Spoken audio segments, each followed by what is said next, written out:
Ciao ragazzi, benvenuti in questo nuovo video. Oggi voglio farvi vedere come riparare una chiave in queste condizioni. È un'operazione che facciamo se abbiamo una chiave vecchia come questa che dobbiamo continuare a utilizzare e magari non vale la pena spendere 10, 20, 30, 40 euro o non so che cifra per ripararla. Si tratta di sostituire tutto il blocco della chiave che magari sì, si fa con una decina di euro, ma noi lo faremo a costo praticamente zero. Prima di cominciare vi ricordo di iscrivervi al canale, di lasciare un commento, un like e di condividere questi video. In questo caso qui dietro c'è una vite, quindi la andiamo a togliere per aprire il telecomando.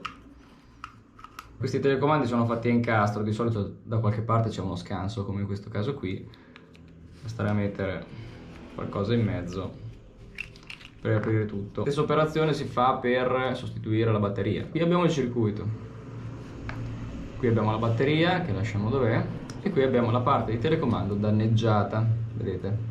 C'è proprio un buco. Assicuriamoci che tutti i tastini funzionino bene e che non ci siano parti che vengono via. A questo punto qui c'è un incastro. Se questa parte qui magari ha ceduto o si è allargata, il tastino starà per aria, quindi andiamo a sistemarli questi qui. Basta semplicemente rimetterli in posizione ed è molto semplice farlo, quindi magari con un po' di attenzione e un po' di manualità. Prendiamo del nastro, andiamo a tagliare un pezzettino. Questo che cosa farà? Praticamente farà da scudo sul tasto, perché se io adesso lo metto sopra un tasto a rovescio, la parte di colla è attaccata al dito. Se io lo metto così, tra lo scotch e il tastino sarà liscio, non ci sarà colla, quindi non si incollerà, ok? Quindi ci farà da cuscinetto. Questo lo andiamo a mettere verso il fuori, qui magari lo sagomiamo un pochino meglio, lo facciamo anche più sottile, l'importante è che mi copra il buco in sostanza. Non c'è bisogno di stare tanto a dire oddio non attacca, perché adesso andiamo a utilizzare la colla a caldo per tappare il buco. Quello che dobbiamo fare ora è andare a ricostruire tutto. Questa è un'operazione che ho fatto diverse volte, quindi vi assicuro che funziona benissimo. Colla a caldo, adesso qui andiamo a fare una colata di colla a caldo cercando di fare una cosa più omogenea e tonda possibile.